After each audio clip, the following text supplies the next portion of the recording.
I want civil rights 2.0. Damn. Now, based on my education, Yeah. my life experience, and my intellectual curiosity, this is fucking devastating. This is an internal World War III. We are confronted by the failure that is Reaganism, which is trickle-down economics. Yeah. Trickle-down economics does not work. It never has, never will. I think Kamala's election loss was the nail in the coffin for the politics of love, joy, kindness, and mutual respect. There are redeemable people who voted for Trump once, maybe twice. 3 times, not so sure. If you voted for Trump 3 times, you're probably a TFG. That would stand for too far gone. Credit Kyle Kalinske. My dad says the same thing you're saying. You're an experience. I used to think like this, and then you go through life. I hate that. I hate that shit. But that's what you're saying. I mean, Essentially, that is what you're it's saying. that you're not ready for the conflict yet. Here's what I'm saying. We need Gen Z to kind of be like, okay, civil rights 2.0, here we go. That's what I need. Are you ready for civil rights 2.0?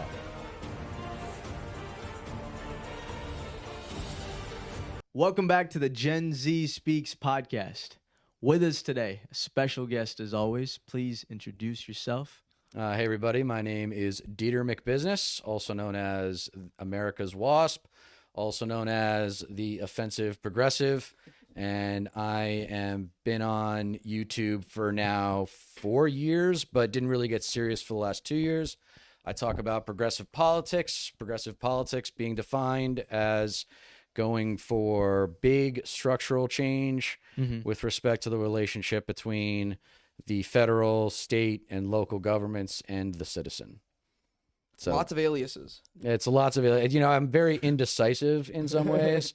And like we were talking about before we started recording, I recently changed the channel name from American Wasp to the Offensive Progressive because I felt like it would give me a better chance of showing up in search results.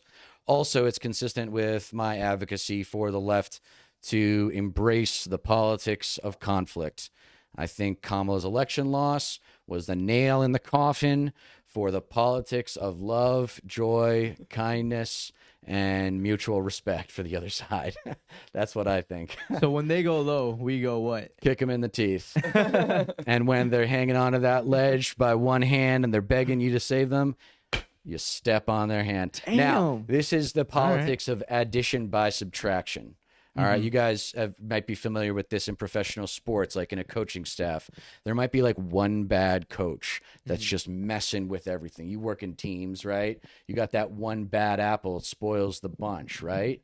So you take that to a macro level, and I am of the opinion that there are 2 categories of human beings that if we were to remove them from the decision-making process in government, we wouldn't get everything right, but we would get most things right. And that are heartless 1%ers, which I think most people in your audience are on board with. And then there's the MAGA trash, the Trump trash. Now, you got to get specific because it's not everybody who voted for Trump is trash. I'm not saying that. There are redeemable people who voted for Trump once, maybe twice. 3 times, not so sure. If you voted for Trump 3 times, you're probably a TFG. That would stand for too far gone. Credit Kyle Kalinske. Too far gone. Yeah. Can you put them in a bag of deplorables? Yeah. So there you go again. So there you go again. So there's a saying by Stanislavski, which is the death of art is generality, or generality is the death of art. So you're a stand-up comic, which is an art form, and you know that specificity is the key to a good story. And so specificity with respect to categorizing this other group of TFGs, irredeemable citizens, people that just are, psychologically speaking, overgrown children and beyond the reach of rational argument. And that is the Confederate flag waving, Bible beating, gun nuts. Now, I love California. I love the West Coast. I do a show called Left Coast Live on Monday and Wednesday nights with my boy, Stat Pat Stateless Patriot of the Central Valley. And I really love the culture here. I've been all over the state. It's basically its own country, right? Because of the geography. You want it to be its own country. I mean, no. You're waiting for it. But because of the geography, you are kind of separated from the other 2 or 3 major regions in the United States, those being the Northeast, the Deep South, and then the Midwest. And I think because I went to school in Nashville, Tennessee for 4 years at Vanderbilt and got to know and have conversations and meaningful relationships with people from all over the South, having a Southern mother, evangelical Christian Southern mother, I know about this particular subculture of Confederate flag waving, Bible beating, gun nuts. Let me qualify that label with love the Bible readers, love the responsible gun owners, got no problems with that. But if you wanted to categorize, it was ironic that in Kamala's campaign, she got shit for using Venn diagrams in like explaining a problem. And I'm like, well, that's actually useful for what I'm trying to do, because these are three different groups that overlap in different ways, right? So imagine three Venn diagram circles overlapping. They're not all Bible beaters are Confederate flag wavers. Not all Confederate flag wavers are gun nuts. But, and I know this is like kind of schoolyard politics where you're trying to label someone and dismiss them socially as like counterproductive to building a better society, but I think it's called for in our political climate. And I know you guys, one of the things I've been watching your channel for a little while now is you're all nice guys and you're good guys and you want to get along with people. And I'm, going to be 41 this year, and I'm just like, when's the government going to deliver for us? I think most people have the sentiment you have. And I think that's what there's a big issue with, because that's human nature. You're always going to find the people that aren't as good. And there are not good people, right? There are KKK members. There are people that take advantage of the gun Proud rights. Boys. And, there's a lot of people like January that, right? Sixers, 1,500 pardoned. Yeah. Well, yeah, there's bad people out there, right? Sure. But in my opinion, hyper focusing on the bad people, hyper focusing on the issues, that doesn't bridge a better government. That doesn't bridge a better society, a better culture. And in my opinion, human nature is going to proliferate through any type of government, right? Naturally, there's always going to be power-hungry people up there because those are the ones that strive for it, right? Yes. Naturally, there's always going to be very, very rich people in these high positions. Yes. That's just human nature, right? Yes. And I don't think we're ever going to beat that. I think how to combat it, at least, is to fix a culture. The culture is very broken up right now. And the only way you can try to make some change is if you unite all the people at the bottom, right? Sure. Because there's a lot more of us. And so I think if you focus on the positivity, the uniting of things, make like I was saying, I think it's funny that Mark Zuckerberg was there and Tim Cook was there, right? Because if you make these types of jokes, everyone else relates with it, right? If you're able to find light in just serious things, other people can find, hopefully, light as well. And there's some optimism in that. Yes, and I think that is a valuable way of attracting attention. But in order for there to be influence on the public at large, there need to be institutions and specific cultural lines upon which your idea falls. So what would be the institutions and cultural lines upon which that kind of unity would be established? I know what you're saying, but that's divisive in itself. For example, unions? Yeah. Would unions be part of that formula? That it's divisive in itself. I get what you're saying. I get where you're coming from. It's just leaders too. I mean, you got to have people that step up and lead, and those people are automatically, because everybody's flawed, going to piss some people off and make them uncomfortable. I don't like him. We were talking, you guys were having just a fun little trivial tangent with what the ish and talking about the attractiveness of Elon Musk. And it's like, yeah, it's weird. He's a handsome guy. I stand by it. Oh God, he's such a troll, dude. He's a handsome dude, man. No. Elon Musk, he's got the height, he's got the body, he's got the money. He does not have the body, man. He does not have the body. The dad bod, it's in, man. That's more than what we've got going on. The dad bod, yeah. I disagree. I know a thing or two about aesthetics working in Hollywood, and you guys are far more talented than that freaking monster. Elon? All right, well, I'll take Monster. Oh, Elon's a monster. You don't think so? Monster in terms of his body? No. But I mean, there's a number of different ways to slice that egg. It's, he's the richest man in the world. And I can tell you, coming from privilege, that when you get to billionaire status, really when you get to $100 million status, the temptation to become a sociopath, or just even the natural psychological effect of that level of wealth will hurt your ability to empathize with others, unless you have both a spiritual and a mental health outlet, being a therapist. And not enough rich people are talking to therapists, in my opinion. I talk about that in my second episode. Yeah, it's again, you're West Coasters. You guys are just naturally conditioned to be open-minded. But yeah, a lot of rich people think they got it all figured out, and that's supported by our culture. Is that we worship at the altar of the unregulated free market, and one of the manifestations of that is that we think billionaires have superpowers. You really think Elon Musk deserves $500 billion? You think he worked harder and was that much smarter? I mean, you've read up on him. I definitely think he was much more smarter. But you read up on him, though, right? Like, he screwed a lot of people over. Like, he's taking credit for a lot of work that wasn't. But that is every billionaire. That is every rich so they're all. person. So they are. Two wrongs don't make it right. Well, hold on. Elon is, when you get to that status, there's a lot of information on you that's not accurate. To your point, my biggest concern with Elon is not his sense of humor. He has a mentally ill sense of humor. That's for sure. Yeah, he has a mentally ill sense of humor. He's a narcissist. That's obvious. Probably, most likely. Yeah, he has probably become a narcissist. But my problem with him is because he's so powerful, he is letting his ego get in the way of doing things. I do think he had good intentions 5-6 years ago. Now that I think he had some good ideas about government. His parents are apartheid Nazis. Like, he comes from apartheid South Africa. Ish brought this point up, and I did some like deep research into this, and there's no like sufficient like hard evidence of that. Okay, well, I don't want to spend forever talking about Elon, but the Nazi salute, I do believe that was a Nazi salute? Moment of clarity, and he was just on a high. He's like, I can do whatever I want. I'm invincible. Like, that's the mentally ill sense of humor. Like, that's what they do. But that's this is people with that sense of humor. That's what they do. But what do you mean mentally ill sense of humor? Define that. Exactly that. How can I get more specific than that? Like, he just has a unique sense of humor. Like, he's very dark, humoristic, if that's a word.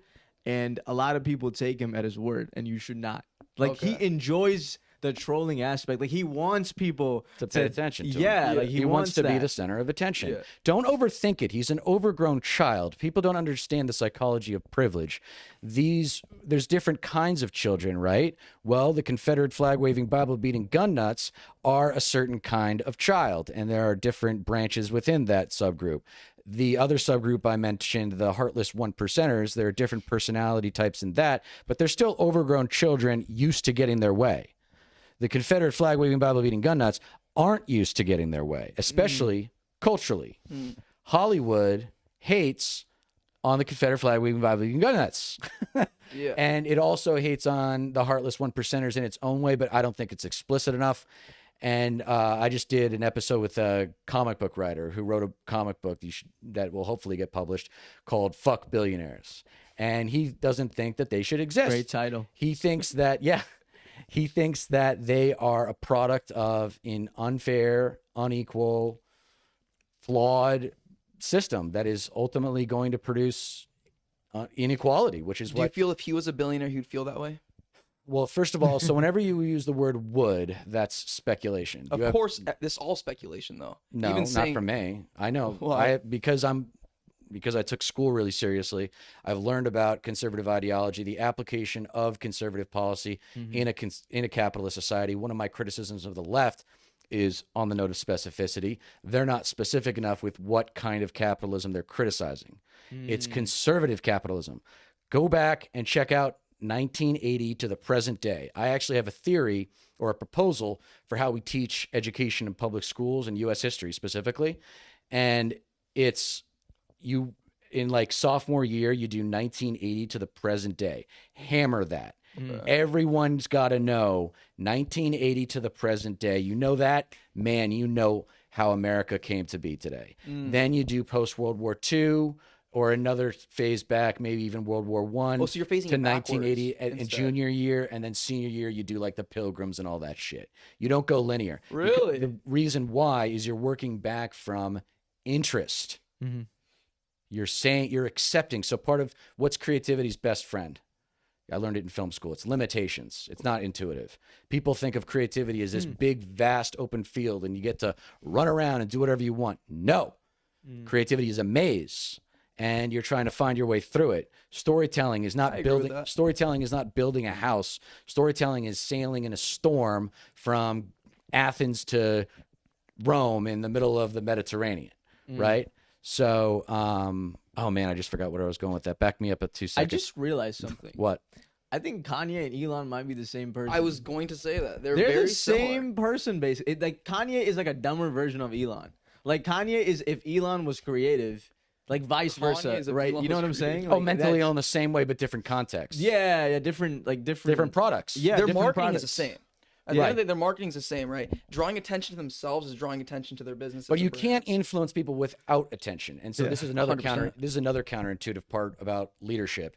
Is actually some people who do want power are benevolent. They do want to do good with it. And I'll get to that in a second. But the thing I wanted to say about conservative capitalism, you got to define it, right? What does that mean? It means economic growth by way of tax cuts and deregulation.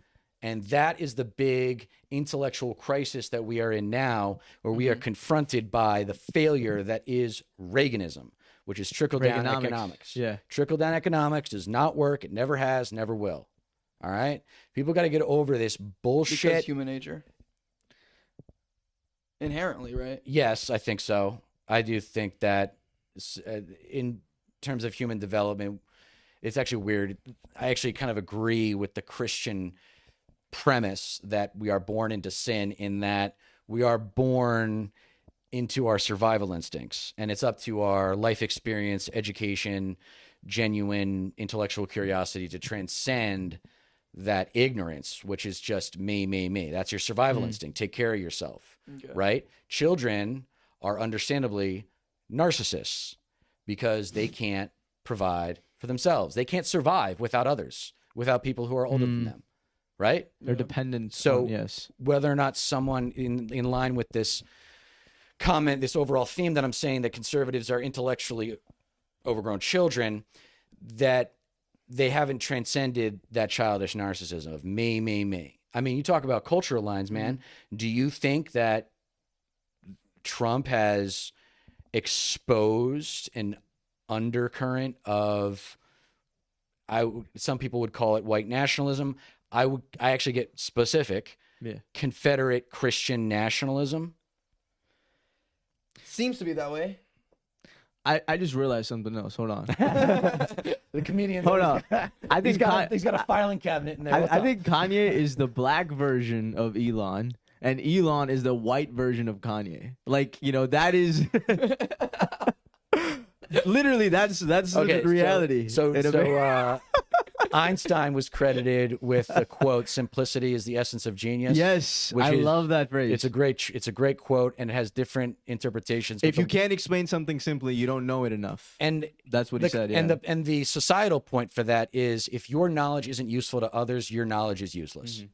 I wish the Democrats in this election cycle said that trickle-down economics line. It never works because they have a point.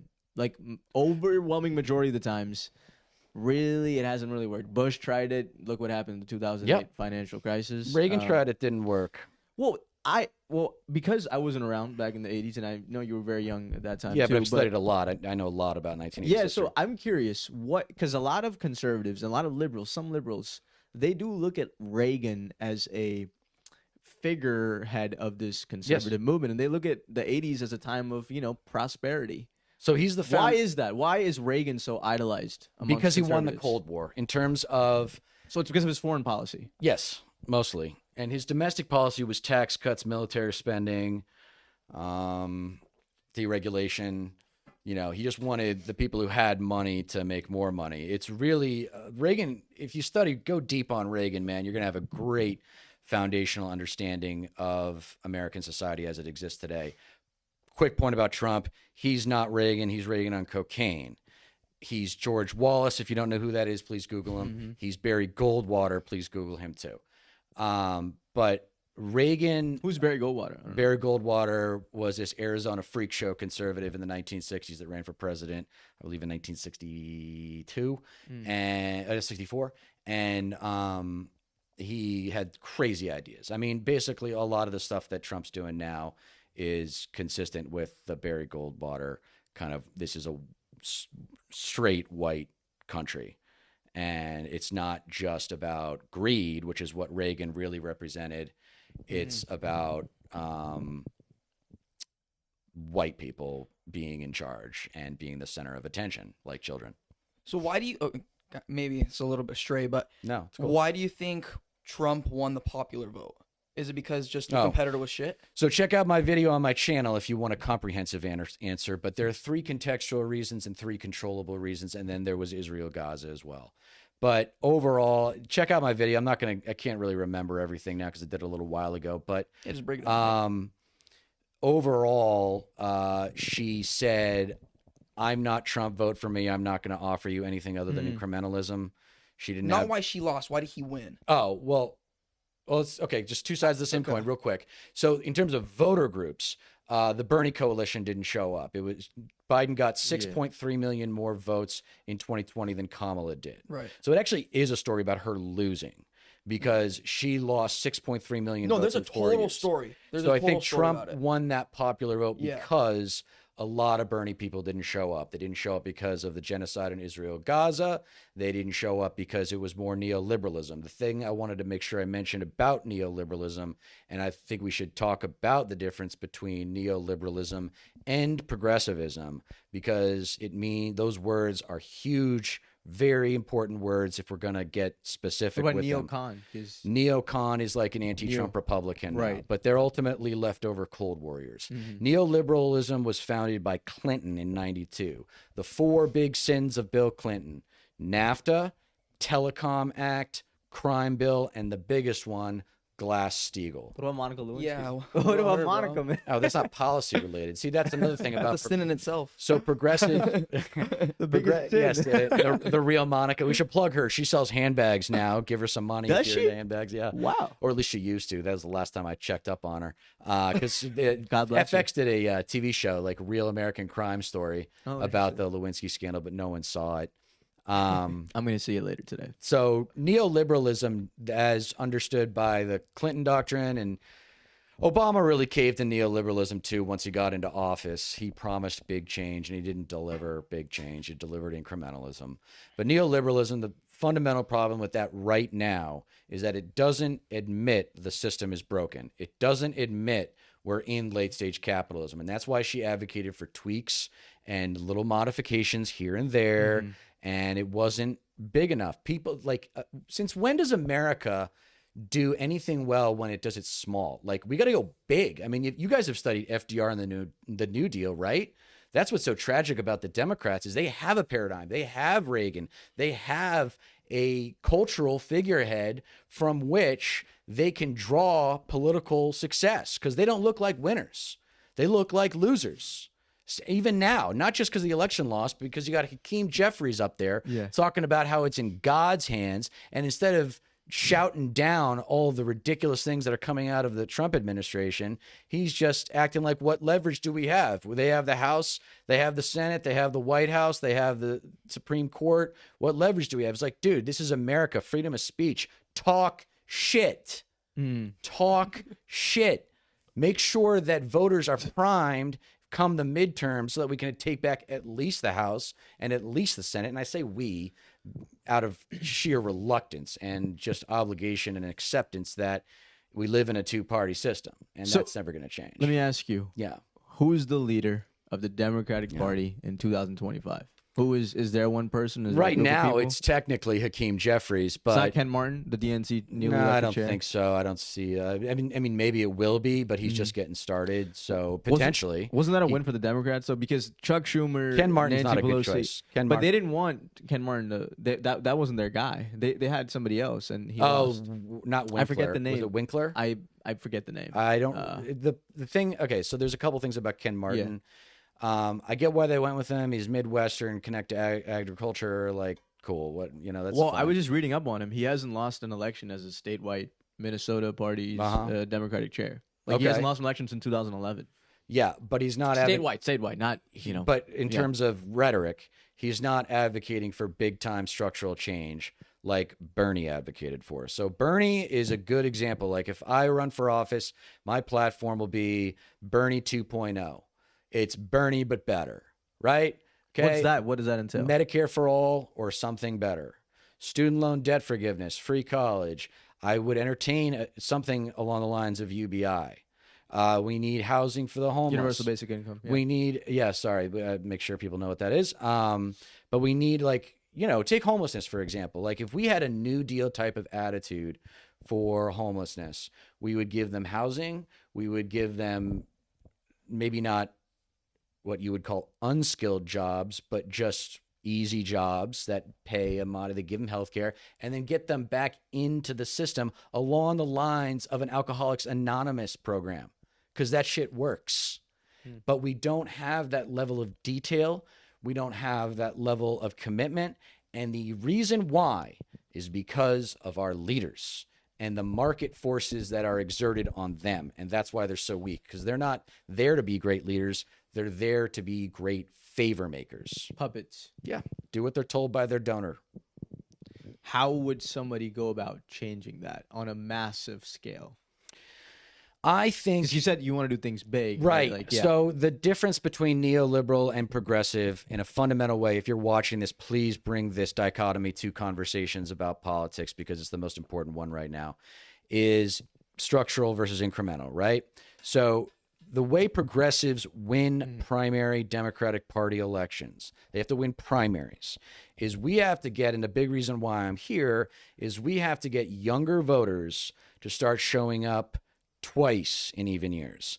This is the cultural political marketing play that I want to make online and hopefully sell to bigger creators with bigger audiences, is you can get Gen Z and millennials to unite politically, they can start to empower themselves.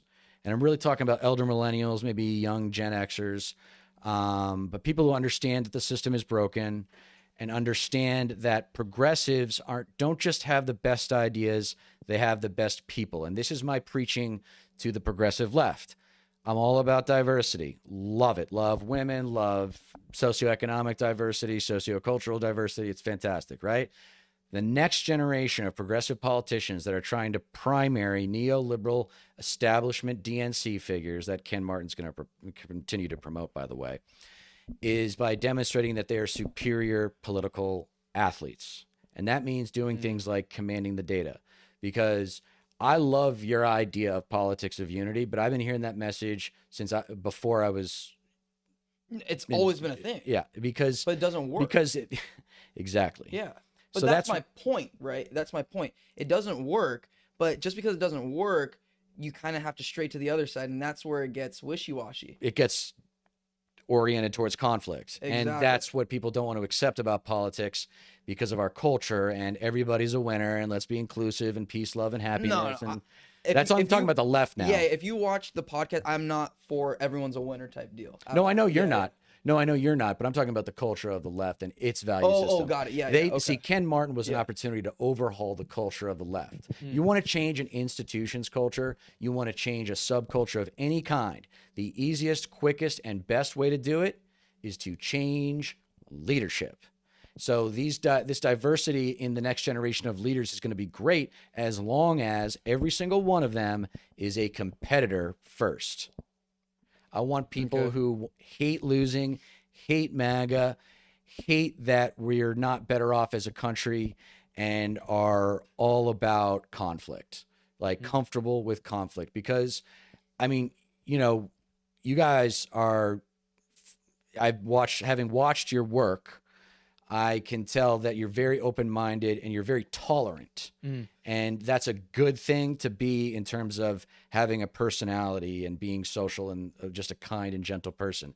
I can be a kind and gentle person, but there's this other side of me that I was conditioned to have when I was young, growing up in a conservative culture, that I know the personality types that gravitate towards conservatism, and I know the ones that the further right you go, the more sociopathic you become. It is, people say you don't talk about religion and politics, especially when like you're dating or whatever. I think it's the two things you should talk about first, because they reveal how you look at the world. Successful relationships, successful marriages, there's research behind this.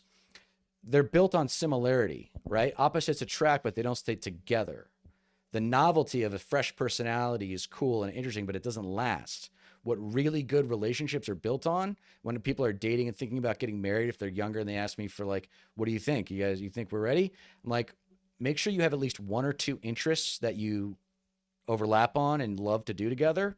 And then make sure your kind of disposition in terms of how you view the world is, if not the same, very similar. Yeah, same value system. That's extremely important. Yeah. And I think empathy is the big word, right? The left tries to act as if it is more empathetic than the right. Well, the neoliberal DNC establishment has been in charge for 32 years. And in 32 years, we're still getting screwed by a for-profit healthcare system. Like that one issue, you could win millions of thousands of elections just on that one issue in America today. People are so sick of it. Yeah. I was promised, see, when I was yours, before I was younger than you guys, I was promised that things like that were going to get solved. Like problems like that were going to get addressed. Decades ago. Yeah. And we just got addicted to this really greed-centered society, you know, fame and money. You know, the American dream when I was growing up was to go out, start a business, and become a multimillionaire. Not necessarily billionaire, multimillionaire. Own a house. Two homes, maybe a boat, you know, a house with a view. I talk about it in my first episode, how the real status of a waspy one percenter is their second home and whether or not it's on the water with a view. And then that view has to have the sunset because that's the best value view or whatever. So our materialistic culture, our competition-based society, are we good? Yeah, we're good. Russell, can you restart the live real quick? Yeah, restart it. Yeah, Okay. go ahead. Yeah. So competition-based society, you know, we just, competition kills empathy. Okay. That's the life lesson. If I can impart to you, pay attention to that, because the more obsessed you are with winning, the more selfish you are. But right? you're looking at the extreme end of competitiveness. I'm looking at the spectrum. So the more alt-right you become, like the more competitive you are. Like, I think this incel, this male loneliness epidemic, for example, I think that's coming from guys who have not coped with their social conditioning to be like competitive people. They haven't really won anything outside of like a video game or something, right? Like we think about people in terms of winners and losers in this country. And I have a problem with that. Like, you go to Western Europe, you go to other developed nations, they look at competition as like this compartmentalized part of society, that it's sometimes good and sometimes bad. We are socially conditioned to think that competition is always good. And it's not necessarily true, man. Like, what about those poor kids in gym class when you were in 5th grade who were just like, didn't get the good genes and they're not good at sports? Like, those people need to be taken care of by society too, God damn it. And like, you know, and we're not doing it. So you're saying, actually, you're making an interesting point. So you're saying, well, the way I'm looking at it is crony capitalism has gotten out of hand in America is because we hyper focus on the people that have, and we don't focus enough on people that don't have. Yes. And we blame them for not having enough. They choose to be poor is a common line of thinking among that thing. One thing I wanted to make sure I say about Reagan, government is the problem, destroyed the credibility, like destroyed like a lot of progress that was made under FDR. Russell, can you change the live camera a little rightwards? I don't think people... This is interesting. Okay, so I want to bring UBI into this. Yes. But I don't think people choose to be poor, but I definitely so are you equal opportunity or equal? Yes. Equal opportunity. Equal opportunity. I'm not for equality, equal society. I'm not a communist. That's how it's coming off right now. No, So I want equal. yeah. That's fine. No, I mean, I'm here to refine my message because part of my goal is to connect with your generation. So I mean, this is I just great. want clarity. That's Absolutely. What I'm So I have issues with the labels communist and socialist, because I think we need to restructure our government. And until you're actually in the government, you don't necessarily know what the best ways to do that are. But you have to have a fundamental knowledge of what produces a socially responsible society, right? Okay. So a lot of people have problems with the word progressive. I don't, because it's got a rich history. You know, William Jennings Bryan, go back at me with the women's vote, black vote. That's all progressive ideas. Progressives are always right eventually. It's like the Starks in Game of Thrones. Winter is coming. Progressives are coming. So equal opportunity society. Yeah. I don't mind competition. I don't mind businesses competing, but Teddy Roosevelt broke up those trusts for a reason. Yeah. And it's because the system produces an unfair competitive landscape. capitalism could have maybe worked if we had regulated it properly. But Reagan set us on this path of like, and that's culturally too a problem for us. It's the double-edged sword of individualism, right? Where like there's nothing wrong with being exceptional. I think the problem is people thinking they're already exceptional without doing anything. Interesting. So one sec. Okay. So I'm trying to tie these pieces together with what you're saying. Okay. So you're against regulation, but you're for competition. No. So I want regulation. You're for regulation, and you're for competition at the same time. I'm for fair competition. Yeah. And so let's see how that works. So this is conservative capitalism that we're living in. Real quick. Go ahead. So this is, in my opinion, this is how you tell me if I'm wrong or what I can structure it with, right? But when you produce regulation, but you're still for competition, that regulation is inherently going to, it's going to side with somebody, right? You put more regulation, I'll put, for example, right, with a small business, I'm a wholesaler, so it's a bit different for me. But just naturally, if you put more regulation onto small businesses and onto business as a whole, because you kind of have to make it equal across the board, right? It deters us. I mean, you wouldn't believe, I'm sure you know, but how many businesses have just gone under? Yes, I understand. 9 out of 10 businesses in the first year go down because of regulation and because of like tax purposes, not being able to make enough money. There's too much tariffs going on. It's like, well, that's a big problem. That's tariffs, a big, So there's all this stuff going on, but that's inherently because of regulation. But if you do laissez-faire, right? Everyone's able to, do what they please. Yeah, sure, there's going to be people way, way on the top, but at least I'm able to have my own pallet dudes business. At least I'm able to do something, right? Well, then that's when it becomes not Unfair. equal. Yeah, Unfair. that's what you're saying, right? Just fairness. Just stick with that one word. If like America's supposed to be fucking fair, everyone's supposed to have not necessarily an equal chance, but it's supposed to be close. And it's not. It's not even close. So how do you fix that? So you said your criticism comes from the perspective of a small business owner. You said small businesses, right? I'm a small business that's owner. fine. Yeah. And that's your personal experience, and that's the experience of a lot of people who are important to the economy. Yeah. I'm not trying to overtax you. I'm going after the big tech companies. There's a book called Break 'em Up that everyone should check out. It's about breaking up big tech.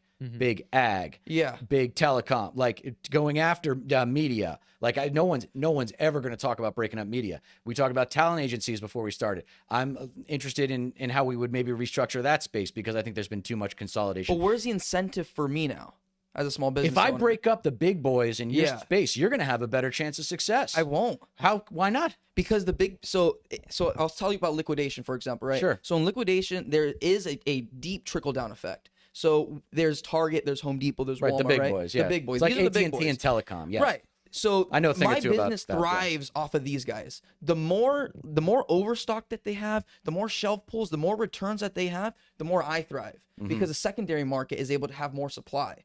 And if the secondary market has more supply, that means more people will know about this, right? And would you rather pay $100 or $70 for the same product? Of course, $70. Exactly my point, right? So the more supply that's out there, the more it's going to get recognized. The demand is going to increase. Yeah, I think wholesaling is a really important part of our economy and wouldn't go away if we were to. So let's use one of your examples. It's a very niche example as well with your business. No, but let's just use. He's talking about a consumer brands. This is consumer product. Target and Home Depot, like these are name brand companies. What would I do with those companies who kind of have an oligopoly? I would establish a relationship with them that would start with them allowing unions and see what happens there, because they are making the management is making a ton of money there. So I'm talking about we're going after those folks, and I'd probably give you, if anything, a tax break.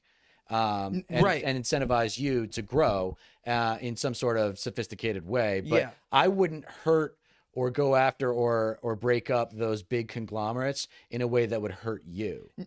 I would force them to union. I'm mostly concerned with the relationship between management and the employer. No, I get what you mean. So small business owner, right? I own pallet dudes. Do you think I want to stay at this size?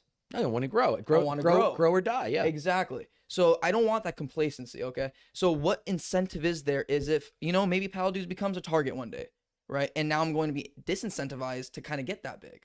Does that make sense? Why would I want to continue to grow? Well, maybe you get bought by Walmart. Maybe you get bought by one of the big boys. No, I can get bought by one of the big boys. But one of the big boys are now broken up because. Well, at some point, you're going to have to decide whether or not you want to continue to expand and grow your business and deal with all those headaches, or you want to sell to one of the big boys as it stands now, right? That's like got essentially it. junk, Yeah, like 1-800 100%. got junk, like something like that. Or whatever. Yeah. Those are pretty much the two decisions. Right. So you have to figure out what you're going to do then at that point. Yeah. And I'm pretty sure once you get to that point in your life, you're going to be a little older and you're going to realize that in terms of the American dream manifesting in finances, there's a difference between being rich and being wealthy. Being rich is just having a high income every year, salary from your job, right? Okay. In my opinion, this is connotation. Yeah, that's fine. Wealth is living off of your investments. I guarantee you when that time comes and you could cash out for 10 million, maybe more, whatever, I would even advise you to take the money and invest in other stuff and live off of the returns. But that's why not everyone's a Mark Zuckerberg. And that's the American dream, is living off of the returns. And that's when you're getting into 1%er stuff, which I claim to know a thing or two about because I grew up in privilege, and very few people appreciate the the psychological effect that success has. Yeah. So you're a competitive person. You're doing great. Someday you might cash out for 10 million. Maybe it's only 5. I don't know. I mean, whatever. Yeah, it does. It'll be a level at which you become comfortable. So that's at the market as it stands now. If I were to break everything up, or if I were to break things up in such a way that would be fair, and there was a upper class, middle class, lower class, and then you would transcend that. There would be government incentives for you to continue to grow. It's really detailed. Yeah. Like what you're talking about is policy on a really detailed level. But I'm trying to help small in a general sense. This is the way politicians talk, and I hate it. But on this one, I just can't get into the details. We don't have time, and it involves economic theory and stuff like that. But I want to help small businesses. I want to hurt. I would never do anything legislatively if I were in a position of power. Which I'm for. Right. Well, my qualm is I feel it disincentivizes me to continue to grow and get bigger. Because look, would a union hurt you? Would it hurt you? Would a union for Target employees hurt you? I have to think about that. Okay. I don't know.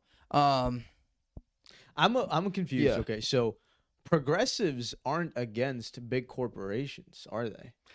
They're only I'm a little bit of abuse. So I'm like they're against unfair corporations. They're against a consolidation of power in general. But in principle, they're not opposed to this idea of corporations making billions of dollars. Some progressives probably are, because some progressives are communists.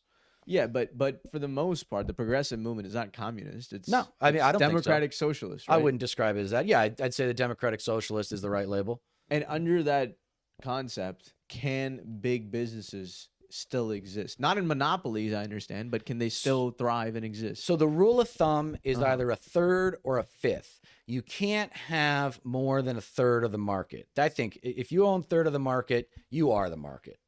And if you, it depends on the industry. Of that specific I used to be a industry. management consultant, so I know a little bit about this, but not as much as I need to.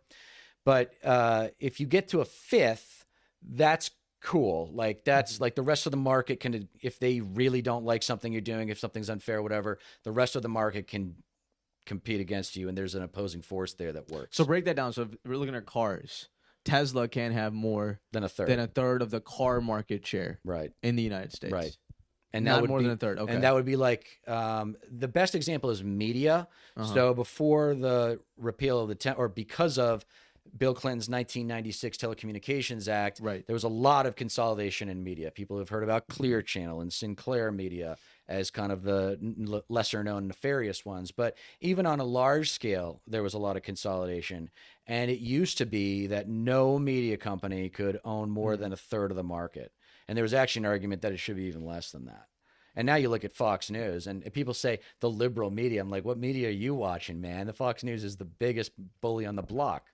But yeah, I know a lot of this can get a little wonky, but I think what I offer is a value in understanding the psychology of competitors who are the most likely to succeed within our society. You are a competitor. Like, you do well at your job because you're in it to win. And some people don't think about life in terms of that way. And a lot of them are on the left, if not most of them, if not all of them. Like, that's my issue with the left. And this is the left's narcissism, is that they want the path to be defined, to success, to be defined by love, peace, and joy, because that's what they're about. That's also easier. Well, it feels better. Like you had... it's like delusional. in a way. I think it's a little narcissistic. I think it's a little saying like this is the way it should be, like outright like you're saying, like the unity, right? Like the way we get to unity, the way we get to solidarity, to a coalition of workers making a society more fair by having more power against management, right? I mean, that's just basically, those are my words. Yeah, I didn't say no, I know. No, I know that those are my words, but they want it to be peace, love, and happiness, and it's not. This is a war. This is like my biggest, I think, source of disagreement with you guys, because you're nice guys, because you're open-minded guys, and you're still like, you know, I don't want to say you're saying they're not so bad, but this is... We're young and stupid. You're just inexperienced. You're just less experienced. That's all it is. And you just you didn't go through 9/11. You weren't there for the tail end of the Cold War or the misery that was the W administration to the extent that I was. But don't you think the tragedy there's a tragedy in what you're saying right now? Yeah. The tragedy in what you're saying right now is that these bad things that have happened have shifted your mindset from a more purist perspective. Because my dad says the same thing you're saying. You're inexperienced. I used to think like this, and then you go through life. I hate that. I hate that shit. That's what you're saying. Essentially, that is what you're saying. It's that you're not ready for the conflict yet. This is civil rights. Oh, I'm ready. Here's what I'm saying. Let's do it right now. I'll see. Are you ready for civil rights 2.0? Because that's what's required. The 1960s civil rights movement. I want civil rights 2.0 to counteract what MAGA is doing to the country right now. This is devastating. They're going to go after, I mean, what is going on with Doge right now. I mean, what the ish was on your podcast. She was very informed. I encourage everybody to go check that out. We don't need to get into the details of Doge and Elon and all that shit. But I'm just telling you, based on my education, my life experience, and my intellectual curiosity and evaluating problems and solutions. Right. This is fucking devastating what's going on with our country. This is an internal World War III. And it's an internal Cold War is the best way to describe it. And we got a glimpse like of a it. Civil War type Yes. Cold War, you're saying. Okay. I want civil rights 2.0, but I have a feeling if things continue to get as bad as they are, or get even worse than they are, is that it's going to turn into Civil War Part 2. I'm really worried. And I think the progressive left needs to gain more power within the Democratic Party in order to avoid that. But we'll see. I think, answering your question about am I prepared for it, I think the way society, first off, should be more informed, right? Yeah, education. Right? Education. But that comes with empowerment, okay? Yes. When you go far into like a Bernie, or like, I don't even think Bernie's so radical, Atta right? boy. Yep. I don't Way think to go. so radical, but man. if you go that far radical, people are going to inherently have this like perception of you, right? That's cultural. That's cultural. That's cultural. That's cultural, right? And what are you doing? And that's what I'm trying to. That's what, in my opinion, like me and him talking. That's what we're kind of like trying to combat. Too. Yeah, the maze of pop culture barriers, right? Creativity's best friend is limitations. Those limitations are like exactly what you're talking about. The cultural assumption that something that's radical is bad. Yeah, it used to be radical for black people to not be able to vote in the country. And they had a whole fucking movement to get their right to vote. And guess who was with them first? Progressives. MLK had something like a 21% approval rating in 1968 when the Civil Rights Action was passed. And it's just like, you know. But a civil war is radical. A civil rights movement is not radical because it's been done before. A civil war is... Well, there was murder. That is radical, in my opinion. Wait, so what are the two... Yeah, but only from one side to the other. Civil War had two sides, North and South. Yeah. What are the two sides now? And I understand the MAGA movement. So that's the battle lines. What are the battle lines? And that's my advocacy, is that if we go civil rights 2.0 and we do addition by subtraction with getting the heartless one percenters, and you get the Confederate flag waving, Bible beating gun nuts, everyone else that's left can work together. There's your united coalition, because you're never going to get better probably than 2/3 of the American voter.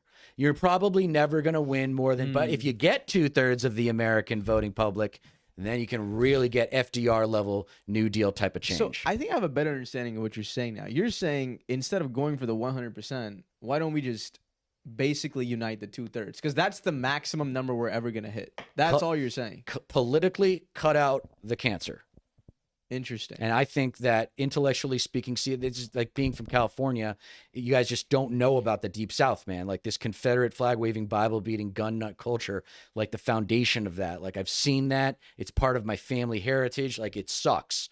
And God bless those people. Like they've had plenty of time. They had the internet to transcend the ignorance of their upbringing, and they're not getting a clue. And the culture war example, cultural war, there should be a national holiday on, I believe it's April 9th, which was, I think they called it Armistice Day at one point, which was the end of the Civil War. You should be celebrating the death of the Confederacy. Not only is it a great thing that the North won, but thank God we won. Like, and it's like, that was it was kind of like an alcoholic's going through rock bottom moment for the country. Yeah. You guys know the 80-year principle? I forget, it's got another name for it, but every 80 years there's like a global defining geopolitical conflict. So if you do that, 100. It's revolution. No, it's 80. It's Revolutionary War to Civil War to World War II to the present day. So what's our Well, I think it's the collapse of conservative capitalism. I think it's this rapid amount of growth that took place in a short period of time, exacerbated by the emergence of the digital economy. A lot of people few people got really rich, and now they have political power. Ultimately, when you're building a society, when you're growing a society is a better way of putting it, when you're planting the seeds of a society and it grows into this beautiful garden, right? The fruit that it bears, you got to make sure that's evenly distributed, or at least fairly distributed, close to even. I think the access wealth gap, dude. I'm telling you, you got to check out wealth gap. You look at wealth gap, income inequality. It's crazy. Like it's crazy. I mean, you got to start there. That's a starting point. No, bro. I get what you're saying, and I agree with what you're saying. I just don't think it's I don't think it's just practical. Honestly, what are you talking about specifically? Regulations. He's got big time issues with regulations. And even like, but it's just a blanket thing. What about what if I, as a politician, was like, dude, let's sit down, let's brainstorm for a day about what would make sense for you. Like, if you had we have such an amazing talent pool out in America. We could have.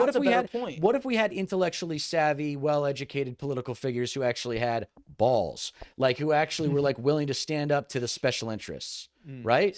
That's a different point, though. Right? I mean, I don't know, man. Corporate America is American political special interests. Like, they play both sides of the aisle. No, yeah, you're right. They do. But what you just said is, what if we have politicians that bring in Matt, and we bring in just people of different levels of business, right? And say, hey, what works for you? What works for you? Somebody's going to win. Somebody's going to lose, right? Yeah, just naturally, that's what's going to happen, right? Yeah, well, it's going to come at the expense of the consolidated power. Oh, the other thing is, I want to bring up before I forget. Yeah. You disperse all this. So you're saying, okay, so let's just use Elon for example, right? Sure. He accumulates his $400 billion that he has. You think it should be dispersed over to who? Well, I mean, if we had lived in a fair system, he wouldn't have probably made that much money. So what happens then? Well, so he would have had to unionize, and that would have protected his workers. So his workers would have made more money. And then that money would actually not necessarily trickle down, but spiderweb out to the rest of the economy.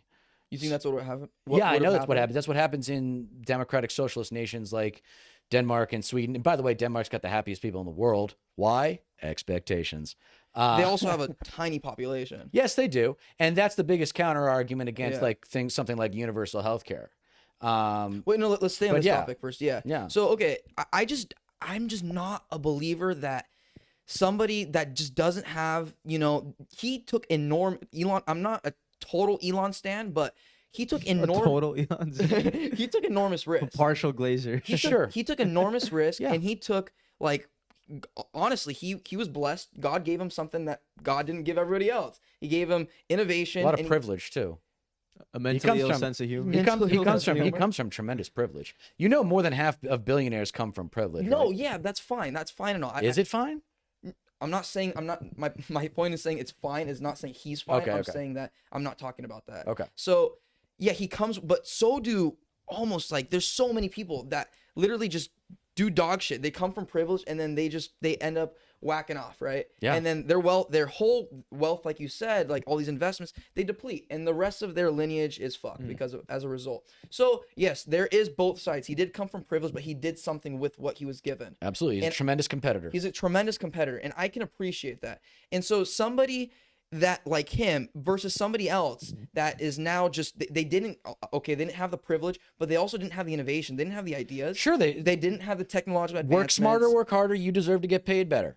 I don't think that they deserve to get those people at the bottom get. Yeah, exactly. What you Wait, said. you're not saying that Elon shouldn't be a billionaire? Is that I'm what not you're saying? I'm not You're saying he shouldn't have half a trillion dollars. I think that his status as a half a trillionaire now is indicative of the problem with the system. Yeah. The systemic unfairness that comes from the system that as we have set it up.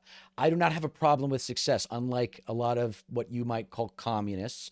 Like, I don't have a problem with competitive people successful, as long as it's not at the expense of the common man. And if you look at income inequality and wealth gap, that's like 100%. It's just, you can't deny that we don't live in a fair society. We do. It's not fair, guys. Like, I'm worried about what's going to happen next. And like this is like the balancing act of like being like, I want to show you that we need this kind of political movement. Like, that's my goal, is like, we need something with the scope and scale of civil rights 2.0. And I believe the engine for that, because I haven't given up on the Democratic Party, is generational change. And I talk about in my DNC definitive explanation for why Kamala lost video about placing blame in the right place. It's baby boomer neoliberal leadership. It's the baby boomers, man. They had it so good. Education was so much more affordable. And you guys know enough about society to know that education isn't just about making money, even though it helps a lot with that. It is about citizenry. It's about being a good citizen, being a good neighbor, like the just Christian knowing more things. Yeah. Just be, and you know what the most important lesson you learn in college is how little you know. Socrates said, "I am the wisest of all men because I know that I know nothing." That's the value of expertise. When, I talk about climate change, like, you don't go to, when the doctor tells you you have cancer, you don't argue with the doctor. Well, the environmental science community is telling us we have fucking cancer. We have like 30 different kinds of cancer, all this shit, right? And everyone wants to pick a fight with them. Worst case scenario, you go get a second opinion. When he tells you got cancer, you accept that you have cancer and you go to radiation. You go to chemo. You do something about it. And, and shame on the Democrats for not doing better with you in terms of messaging, because small business should be our friend. And that is the vehicle for the American dream, even according to my progressive perspective. But the scale, scope, and change, the method by which we apply change, I do think it starts with unionization and breaking up consolidated power, because things were more fair when they were more competitive at the top. I think you would still have a good, healthy trickle-down business and opportunity to grow and become one of those upper middle class, maybe not 1%ers, but to be on that level with the system as I would design it. So my biggest problem with income inequality, the most startling fact for me, is since 1983, worker productivity has gone up, even despite all the advancement in technology, but wages have remained the same. Yep.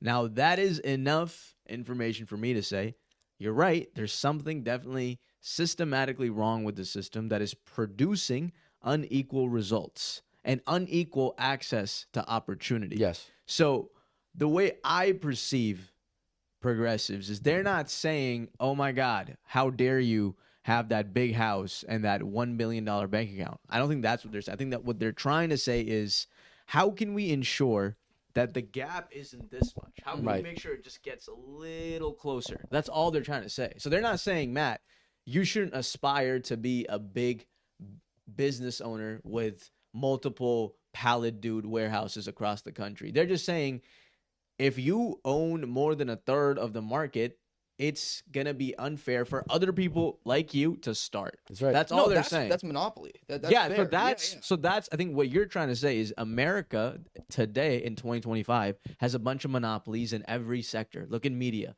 Look at technology. Look at, I don't know, some other industry. Big tech, big ag. Yeah.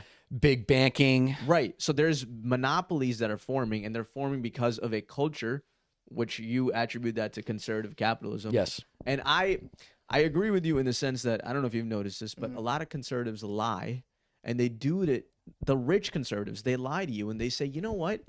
If the government doesn't have any regulations, your life will be better. No, it will not be better. It's actually a blessing to have prudent regulations. So like regulations can't be so much so that it makes it impossible for guys like you to start businesses. As long as you have sensible regulations that protect people, that's the job of government. See, but why? Why? So I agree. I think what's happening is not necessarily monopolies. I think there's oligopolies that are forming, and the oligopolies are talking to each other. And if they talk to each other, that produces, because competition produces profit. Sure. That's 100% of the time. The for-profit motive. Yeah, so it's essentially like a ghost monopoly, if you want to say that, right? But there's oligopolies that are forming, and they definitely shouldn't be forming, right?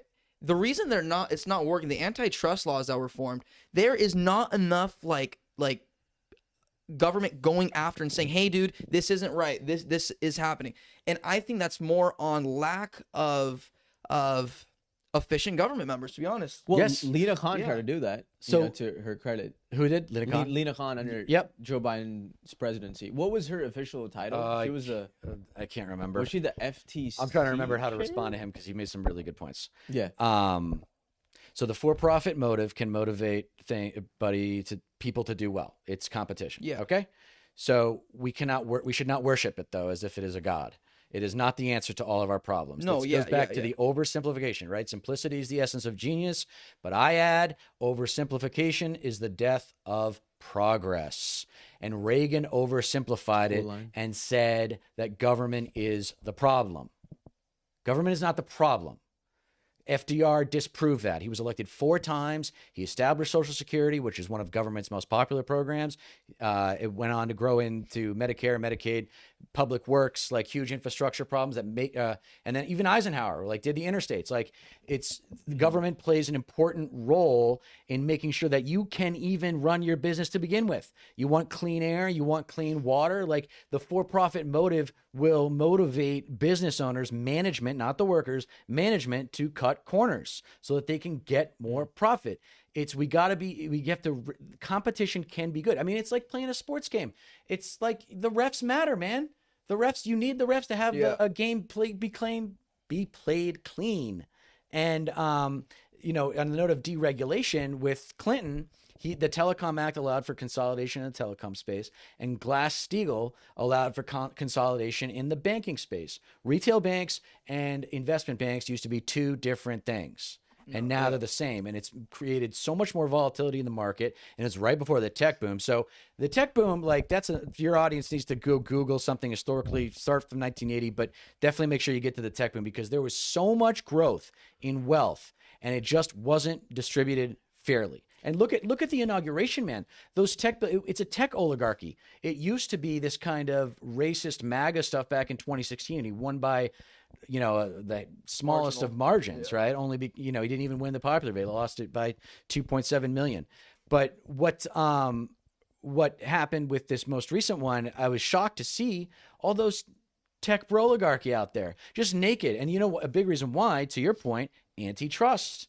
They were worried about antitrust. Yeah, there's definitely incentive for them to be there. Yeah, why is Jeff Bezos, Mark Zuckerberg, Tim Cook, Sundar Pichai? Because they're worried about antitrust. They're literally standing next to each other. It's not even like in separate parts. They're just like united together. The most awkward people in the world. When capital is consolidated, power is consolidated. When that power becomes political as opposed to market. It's one thing to have power in the market. It's another thing to have power in politics. And now they have crossed over. They've been crossed over for a long time. It's just people are seeing it more explicitly now. I really like your referee analogy because I was thinking about the lens of basketball. If you don't have refs, if you don't have the concept of fouls, who constantly wins games and pick up basketball? The bullies. The bigger guys, the stronger guys. And it's the same in the economy. If you don't have rules, the people with the most resources will win at the expense of some really skilled and talented people. Like in that scenario with no refs, there's no Steph Curry because Steph Curry is going to get, bullied in the paint all day long. There's no 3-point shot. They're going to keep fouling him. And they're going to bring him to the free throw line. But, oh, wait, there's no shots to shoot if there's no fouling.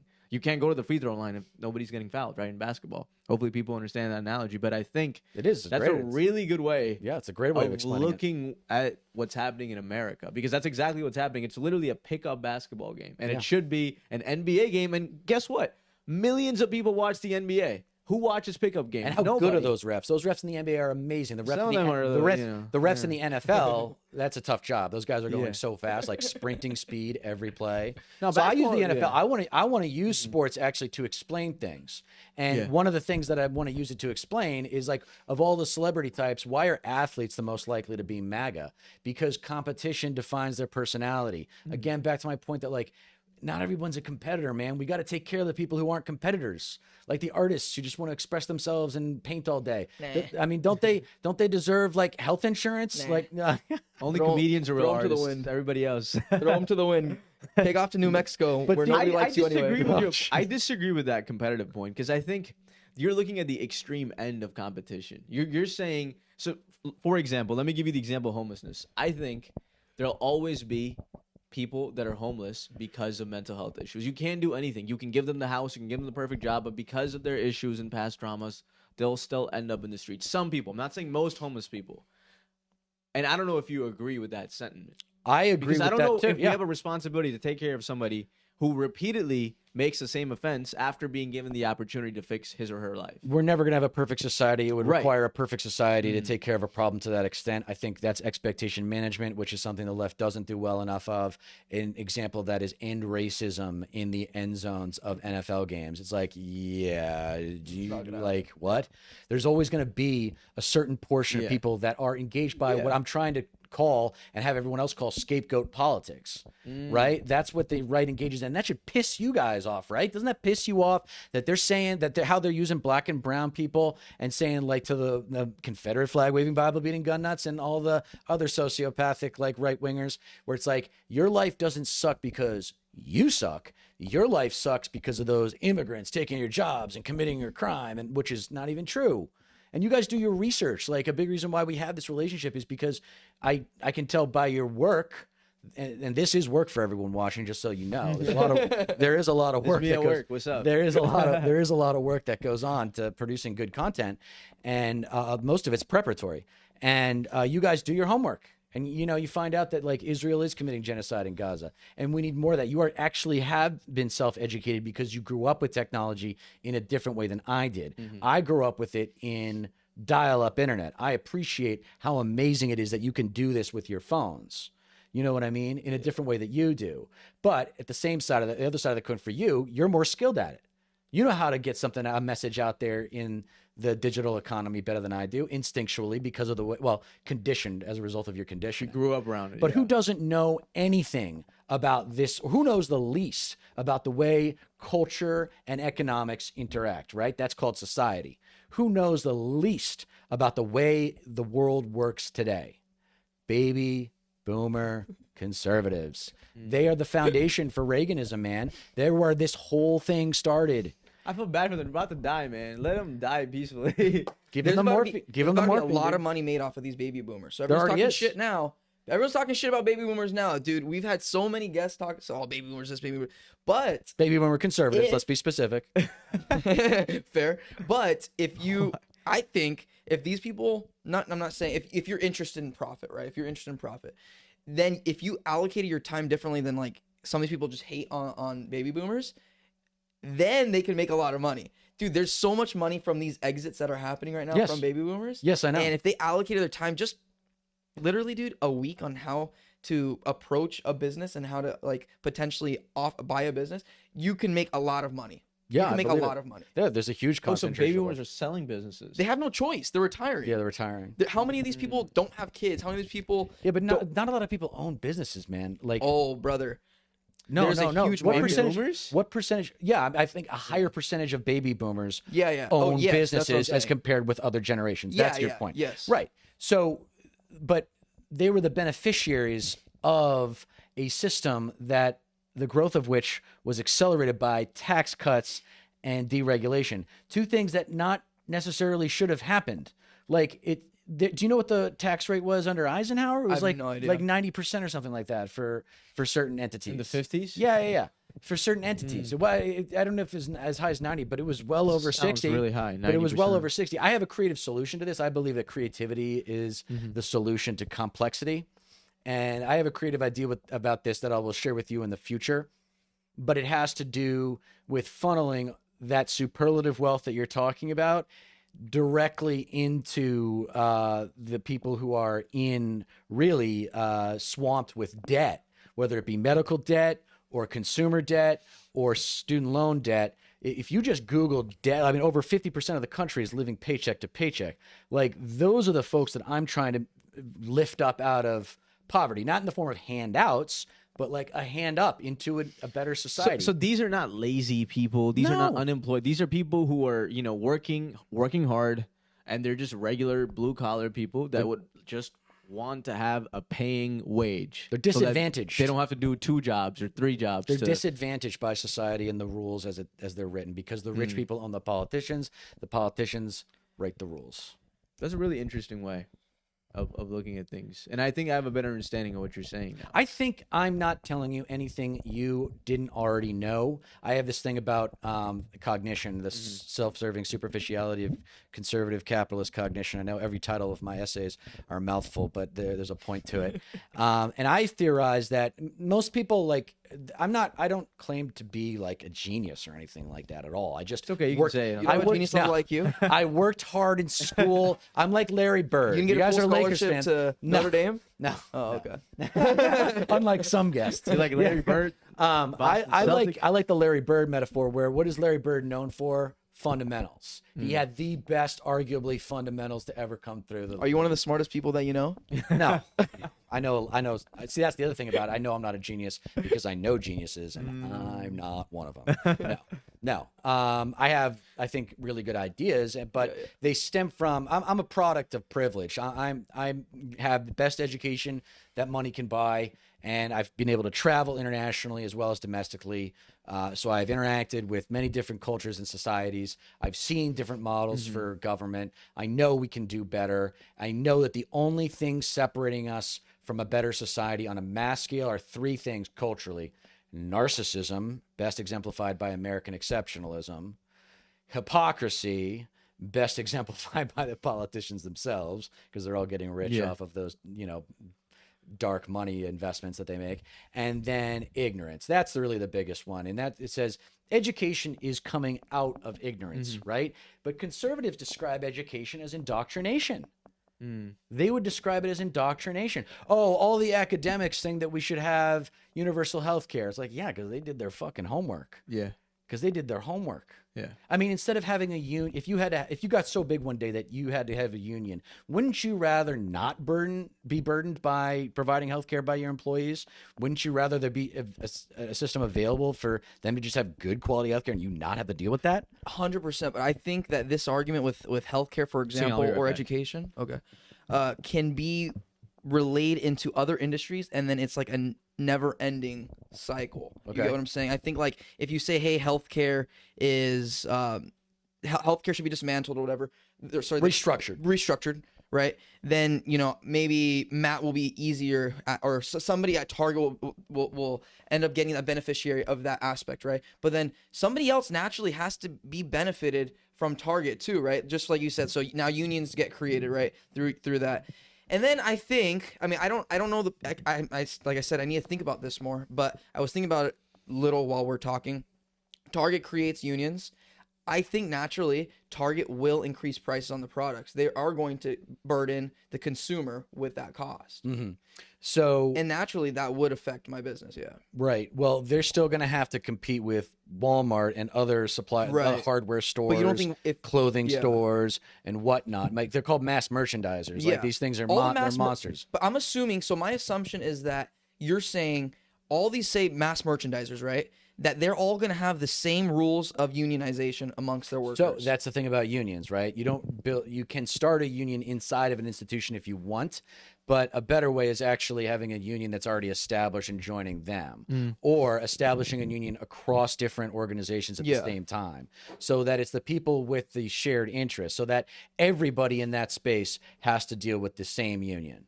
So Walmart's the union that reps the Walmart people also reps the Target people, and it keeps both of those companies in line. Yeah. So, and that's, but don't you think that So that's kind of my point here. If Walmart, say, just for example, Walmart doesn't create unions, Target creates unions. Right. Target naturally will increase their cost. Walmart won't increase their cost. So what would? But if they all were part of these unions, they're all going to increase their costs. No, because they still have to be competitive in that space with smaller competitors. Why? Because those smaller competitors don't have unions. Yeah, but I just think, just my opinion, I think as long as there's a Walmart there, people will always go to a Walmart than a farmer's market. Well, that's an argument to be made within the context of marketing and branding and human behavior and stuff like that. But that's relevant. Yeah, sure. But these aren't all commodities. People there are levers that you can do with the relationship in terms of how those small businesses file taxes that will keep them competitive with the big boys. Like you can go to Target and get clothes, you can get a TV, you just have to go to different locations for those things Which burdens people. Yeah, but that's something I think we'd get over pretty quickly. I don't think so. Well, I think people love convenience more than the dollar in the pocket. Is that more important than, even if that is true, and I'm not sure it is that more important than workers' rights? I'm not saying it's more important, but I think people are naturally bringing people nature a lot. We've been conditioned. Innately, people are selfish, bro. Yes, that's true. And that's why there has to be an entity in society that regulates that selfishness. What's your overall point about this? What are you trying to say? About the unions. So his question to me, well, you were gone right now. Yeah. His question to me earlier in this pod was, would it really affect me if Target, Walmart, if they got unions? So you're coming back to that answer. And so I'm just coming back to that. Yeah. Yeah, and to be clear, so you're saying unions will hurt you? I do think so, yeah. Yeah, he thinks that there would be a financial burden on the company. I mean, honestly, what the right move for the company, the fair thing would be for executive compensation to go down. Maybe. Do you think it will? If maybe it's forced to. I mean, I'm not a union lawyer. See, there we go. So we're speculating. Yeah. Here, so there is a structure that works because it's worked in other countries. In my opinion, also, a lot of what we're saying is speculative because, of course, it's fine, right? So, but it's still useful. Yeah, it's still 100% because change doesn't be made without speculation. That's right. Right. Yeah. Okay. So now executives' pay it's down. It's the same. It is a circular thing, though, bro. It's a circular thing because executives' pay goes down. Why am I going to strive to be a CEO if I can be a GM that makes the same amount? Oh, well, that's not what they're saying. No. They're not saying the CEO should be making the same amount of money as a GM. They're not saying there shouldn't be merit. They're just saying don't give the executives $100 million and the workers $20,000. Yeah, like don't have that much of a wage gap. The gap is just huge. They're saying the gap is getting out of hand, and that I can 100 understand. Years. Worse than it's been since the Great Depression. That's all. The thing is, what you're saying, and I see where you're coming from as well. A lot of unions have corruption, and that stems from human nature. But if unions were run more or less ethically, and if companies were run more or less ethically, we would have a really good system. The problem is, the government should do more to make sure that is happening. They should do their best. Human nature will never let it happen. No, that's defeatism. But yeah, see, that's what I'm up against. What I'm up against. No, it can be done. You're saying I'm not advocating for a perfect society. We're not saying it's going to be a utopia. Yeah. We're just saying it's going to be the fairest as it can, humanly possible. Right now, we're not even anywhere close to where it can be humanly possible. And we have historical precedent for this with FDR and the New Deal. So in FDR, we were closer than we are now. Yeah. Yeah, FDR got us out of the Great Depression. And actually, the New post-FDR Deal wasn't enough. We needed World War II to create all that growth. So post-FDR, what happened? Well, we had Truman and then Eisenhower, which continued the tradition of public works projects. Then you had civil rights. And then the cultural aspect of civil rights really influenced politics. And that was the motivation, the catalyst for political realignment, because the Democrats used to be the party of the South. If you look at an electoral map of Kennedy in 1960, you'll see that Kennedy was mainly elected by the South. But the civil rights movement and the success of that movement made racism a huge part of our politics. Okay. And a lot of lefty leaders don't know how, particularly white educated leaders like I would be like if I were to do it. Yeah. Don't know how to talk about race in a productive way. So, okay, from a mile high view now, right? Well, basically what you said is that something good was happening. another leader happened. It's this basically incremental change, and it's gotten to where we are now. Is that right? Basically? So I would just add this detail because there's a missing leg there. Yeah, there you go. 1968 civil rights. Then we get Nixon, destroys the intellectual and spiritual and cultural credibility of the White House. We get Ford, who's just for 2 years. We get Carter, who was soft because he was a Sunday school teacher, and then we get Reagan, and that is when the consolidation of power really begins. Yeah. So if we had not, Reagan legitimately ruined everything. So okay, Leisha Miller, quote Leisha Miller. So my whole point in this is mile high view. You're looking down. I'm just saying from your perspective, we're at a good place here, and slowly through time, things start to change, and then bam, something bad happens, right? That is the story of humans, though. That's why Roman Empire fell, right? That's right. That is why yes, everything comes to an end because there's going to be power. I don't agree. I don't know if you agree with this. I'm going to ask you first before I say, do you think Reagan should have been elected? Reagan? Yeah. I mean, he won the election because of... Didn't he win every single state except for one? That was in 1980, yeah. 84. But so there was so that was because of the hostage crisis insane. too. Yeah, he won 49, I think. 49 so states. I have hope for... So Reagan was a hell of a competitor. He benefited from baby boomer greed. Like, that's the cultural takeaway from me for Reagan. I could talk about Reagan all day. I don't want to. But just generally, do you think he should have won? Or what was the other thing that you were saying though? Do I think he should have won? Yeah, should have. I mean, I think it's sad. I mean, that people just wanted to. But you think it was fair that he won? Yeah, I think he won the election fairly. But the Democrats should have done better with their people, and they should have been. Where was 100%. The FDR tradition? FDR could have been a tradition. It's like, this is the model, not the man, the model. And it's like, this is the idea that the relationship between the government and the citizen can be great if you put people that believe in government in positions of power. That's the hypocrisy of the conservatism where, they say government sucks, government sucks, government sucks. They put people who don't believe in government in positions of power within the government, which sabotages the efficacy of the government. Simplicity is the essence of genius, but oversimplicity is the death of progress. Showed up when Clinton said the era of big government is over. That's not the right framing. That's conservative framing. Like you said earlier, it's not big or small about government. It's effective versus ineffective. So I don't even like that metaphor of taking a scalpel versus taking like a chainsaw to our budget. Like, no, it's a puzzle. It's a puzzle. Well, we can't even see the pieces. Go ahead. The problem with the way you're looking at things is you're minimizing your mile high view is way too long. Like, I don't want to go back to the Roman Empire. You're right in the history. No, of bro, things. but you have to look at a human. Hold on, no. Okay, I'm just saying. All I'm saying, wait, bro. one second. Let me finish. One second. Let me defend my point with the Roman Empire thing. Okay. You have to look at humans. Okay. I don't think humans innately have changed very much since the beginning of time. I think humans have the same brain. It's just different experiences and different history that have come down. No, I understand, but you're comparing times, right? You're saying you eventually. Have to. Yeah, fine. But learn from in terms of actual real life, like, we're living in this era, this year, 2025. What can we do to fix things? I don't know what will happen 50 or 75 years down the line. We can only do what's in our control now. So this whole idea, the reason why I think the way to look at things from your perspective in terms of that analysis of history is that prevents us from progress because we become pessimistic. I disagree with that. We become pessimistic. No, I'm not saying you're pessimistic. I'm just saying that outlook can be pessimistic and that can prevent you from progress because you're like, well, eventually some leader will come in, people will elect him, and human instincts will kick in, and something else, X will happen, Y will happen. That is what's going to happen. Yeah, right. But that's fine. Let that happen. Just control what's in your power right now, the present. We can't think in the future. We can only think what is in our control now. You can only control what you do, Ibrahim. No. I can only control what I do. But I'm optimistic in the way you're saying. I can be. You're not saying I'm pessimistic, but this way of thinking. That outlook can be pessimistic. Yeah. So, okay, it can be. But where I'm coming from is, yes, sure, this is going to happen. Whether we like it or not, whether, this not perfect, but this better society that you're saying, this improved society happens that you're saying, over the next 20 years, great.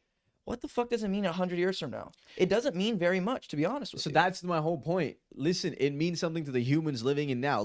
That's the humans living in 100 years from now's problem. That's what I'm saying. Why are you living through the lens of the humans 100 years from now? Live through the lens of the humans now and make decisions that will make their lives better. I understand it has an impact on the future, yes. The way you live through humans now, this is just me, and I think this is how you stay happy and you stay like, because I think you're a happy person too, and I think everybody's like, you guys are happy people, but I think I'm depressed. I don't know. I'm pretty pissed. Yeah.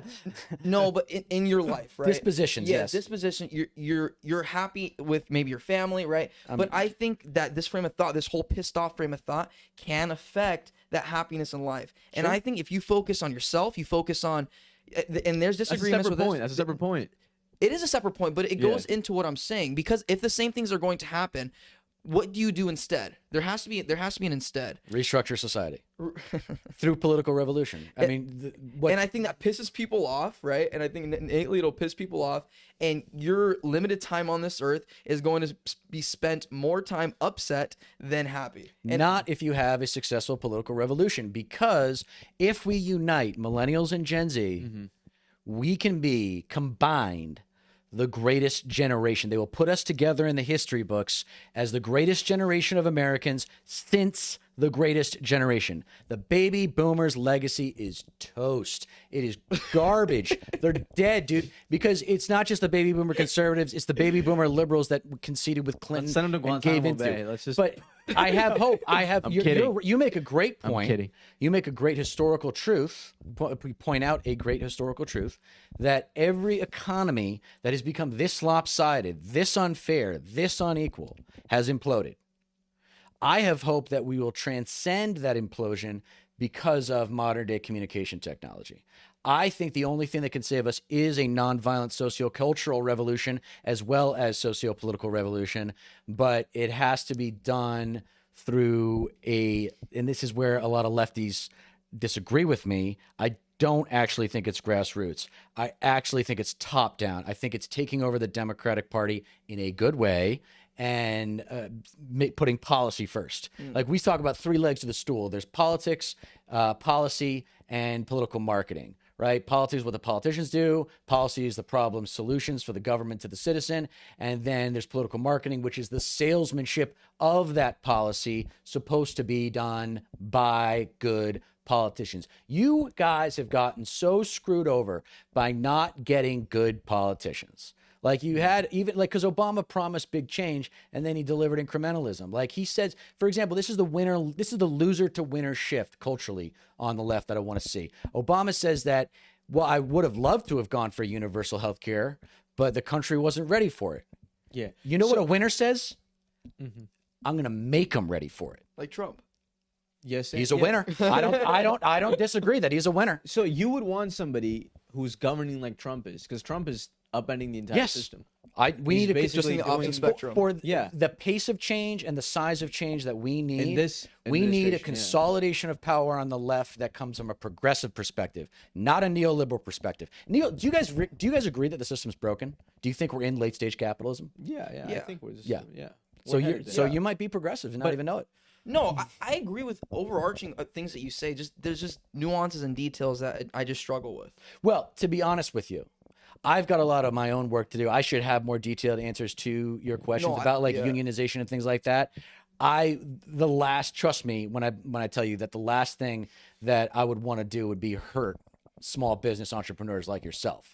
You are the backbone of the American economy. Yeah. And if I were involved with writing policy, it would be at the benefit of you at the expense of the big boys. There's a way to make that happen.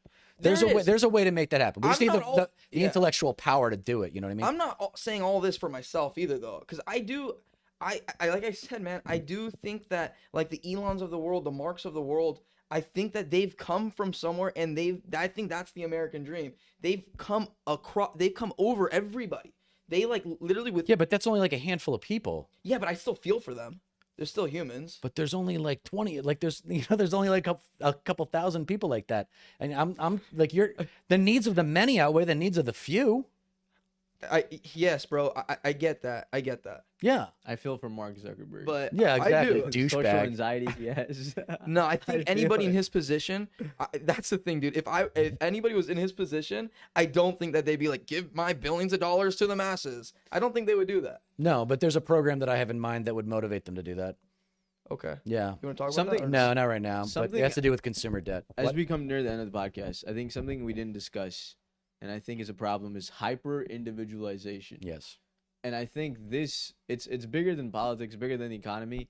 If you look at culturally, this whole movement of prioritizing your own health before anybody, it's driving us towards isolationism within our own communities, in our own neighborhoods. We're not being a community that we once aspired to be. What is America's slogan? One of America's slogans.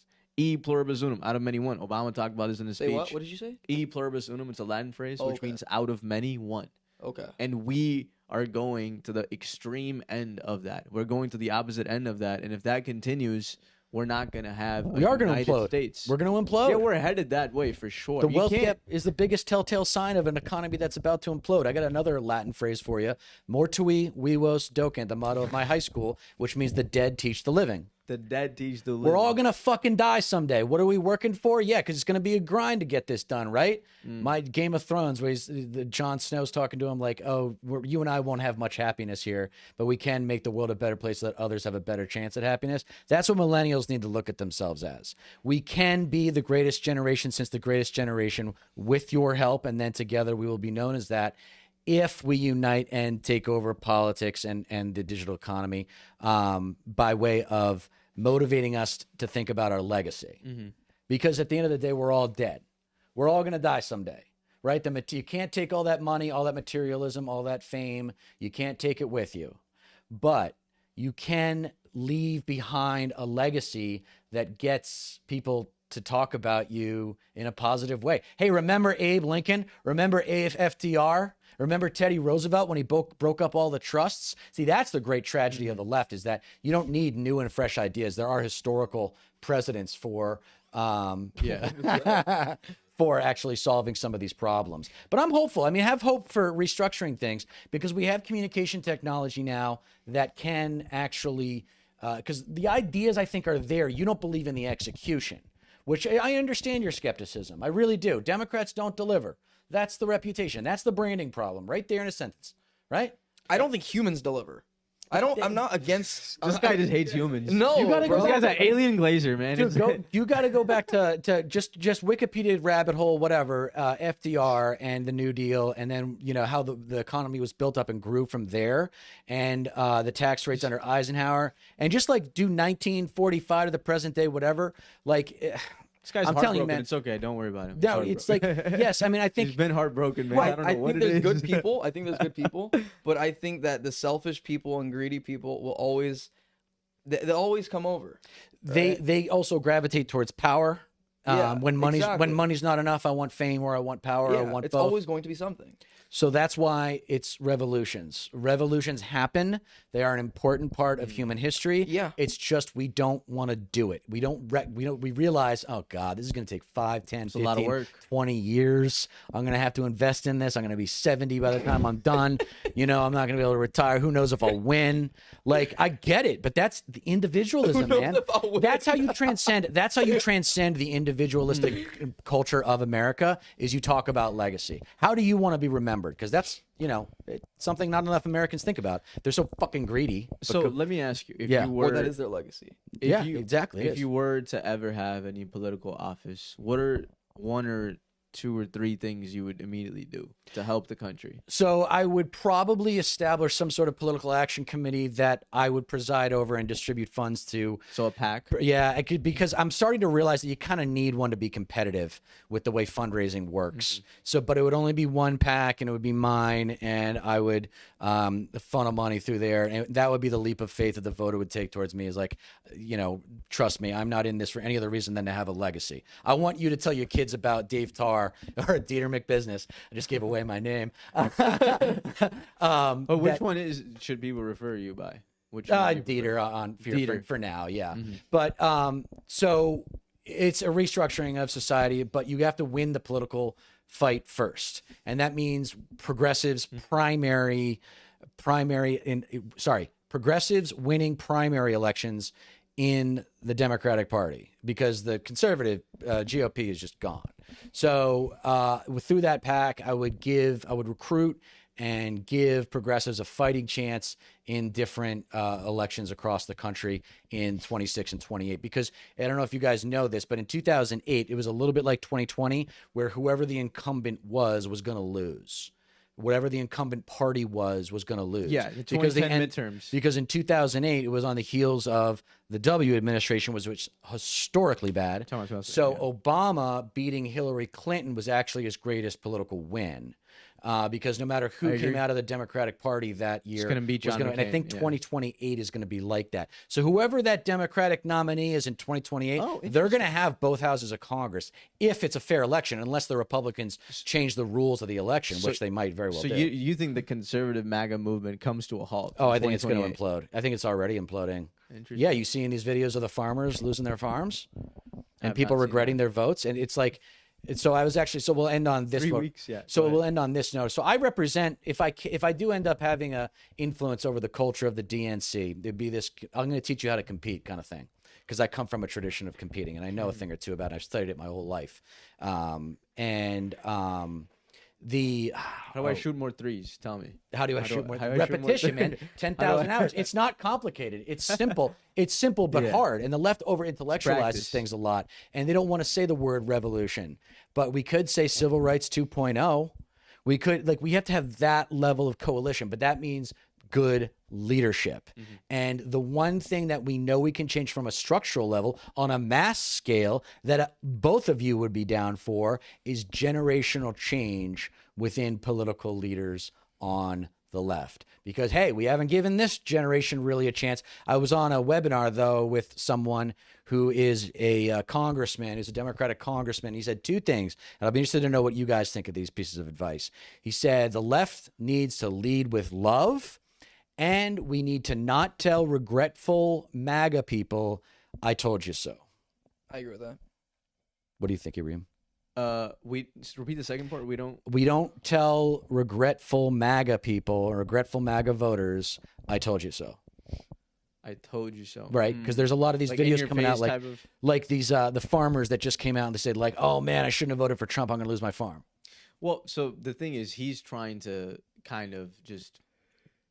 He's being very careful with his words, and he doesn't want to offend them. He doesn't want to tell them, "Oh, you're wrong," like you got played, basically. Yes, I agree with the first part. I do think you should govern with love, but I think if your friend is being misled by somebody, you tell your friend you got defrauded. You don't tell your friend, "Oh, it was just the moment." Learn it. Otherwise, how's he going to learn if he doesn't make a mistake? I don't think I told you so though. But you don't do that. Pisses everybody off. Yeah, the thing is that what he said, "I told you so" politics won't work because it'll fire back and it'll make people more. But it's called find out now. You're seeing FAFO all over the internet. I mean, you have to be respect. As long as the thing is, the reason why a lot of progressives lose elections, in my opinion, is they disrespect everyday working Americans and. There's a way to deal with everybody. And the thing that a lot of everyday normal Americans value the most is respect. Regardless of what they do, as long as you respect people, you'll earn their trust and you'll earn their votes eventually. And a lot of progressives don't do a good job, and conservatives, they do a fair job. They do lie to them to their faces, but at least they'll give them the respect. That's they act like they respect them. They act like they respect. At least they act like it. Progressives straight up will be like, no, yeah, I think maybe I'm overgeneralizing, but that's my. Hey, the honesty that comes with that comment is all that tells me is that progressivism has the kinds of branding problems that I know they do. Right? The progressives come across as know-it-alls and angry, don't know what to do with their anger, and I'm trying to tell them that the next generation, I have to be, if I do run for office or if I help someone run for office, I want it to be a new prototype of progressive leader, a rebranding, if you will, because I think it's like 80% of the country wants transformational change. Yeah, it's crazy. Right? I think the economic inequality is getting out of hand. Like a lot of people, it's gonna implode eventually. I don't know if it'll happen by 2028, but let's see. Yeah. Well, I think the politics will implode. Maybe not the country and society, but the political opportunity for the left will be historic.